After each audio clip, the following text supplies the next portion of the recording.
World Travelers Ibn Battuta, a traveler like none before. Do you like to travel and see new places? And you imagine traveling for more than 20 years? That's what one of the greatest travelers in their history did. Abu Ibn Battuta was born in 1304 in the country of Morocco, in this northern Africa. He studied law when he was a young man. The journey began. In 1325, at the age of 21, Ibn Battuta set out on a long journey. He was going to the city of Mecca in what is now of the country of Saudi Arabia. Mecca is a holy place for Muslims, people who practice the religion of Islam. Many Muslims try to visit Mecca at least once. Ibn Battuta and his parents were very sad when he left.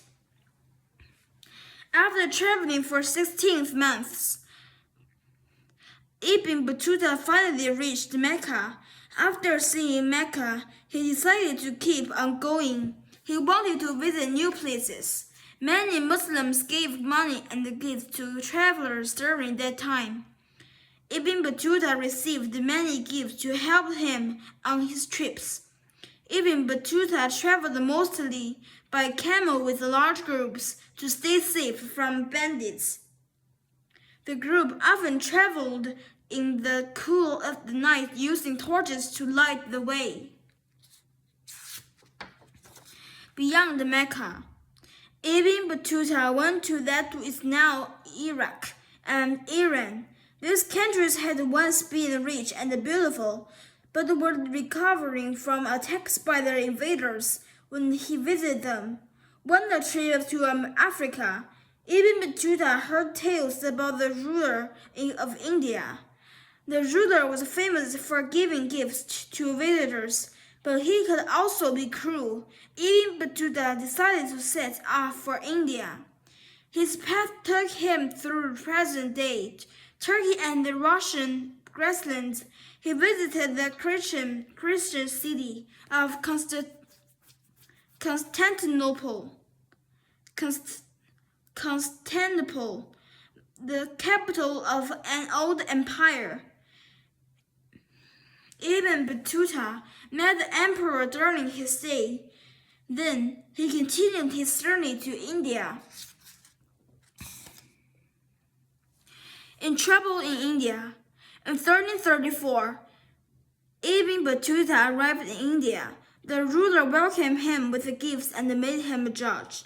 Later, though, the Indian ruler suspected Ibn Battuta of treason and placed him under guard. Ibn Battuta feared for his life. Eventually, the ruler forgave Ibn Battuta. Around 1342, the Indian ruler asked Ibn Battuta to carry gifts and messages to the ruler of China. By this time, Ibn Battuta had been in India for 8 years. He was glad to leave before his luck got another turn for the worse. Attacks of shipwreck and finally China. Unfortunately, Ibn Battuta's troubles were far from over. On the way to China, Ibn Battuta's group was attacked by rebels and had to split up.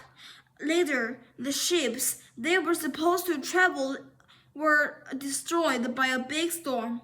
All the treasure aboard the ships was lost. Ibn Battuta was afraid to tell the Indian ruler that he had failed to deliver the gifts to China. He stayed for nearly 2 years in Indians south of India. Later, he went to the island of Sumatra in what is now the nation of Indonesia. He got his chance to visit China when the Muslim ruler of Sumatra gave him a ship. Ibn Battuta reached China in 1346.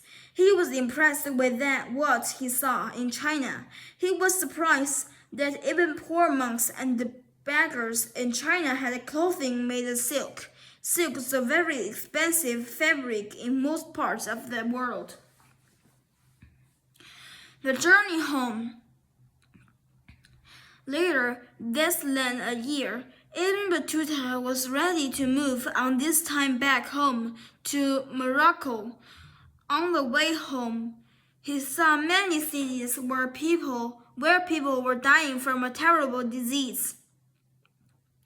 In 1349, Ibn Battuta finally arrived back home in Morocco. He had been gone for 24 years and was now 45 years old.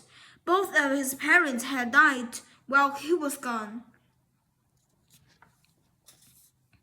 Final trips. Ibn Battuta made 2 more big trips. He traveled first to Granada,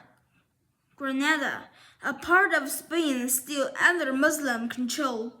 Then he went to the Empire of Mali in West Africa. Ibn Battuta spent 8 months in Mali as the guest of its ruler. He was impressed by the richness of the country. Ibn Battuta returned to Morocco in 1354, this time for good. He was now 50 years old. Telling the story, in Morocco, Ibn Battuta hired a young writer to write the story of his travels. The writer put Ibn Battuta's story into a book called The Rihla Journey. In these final years, Ibn Battuta is thought to have served a judge. Little is known of his later life, though he died in Morocco in either 1368 or 1369. Conclusion. Ibn Battuta journeyed 75,000 miles during his lifetime. That's like going on the way around the world 3 times. He visited and lived in dozens of the countries. He was not an explorer. He visited to unknown lands. Nevertheless, he remains one of the greatest travelers in the history.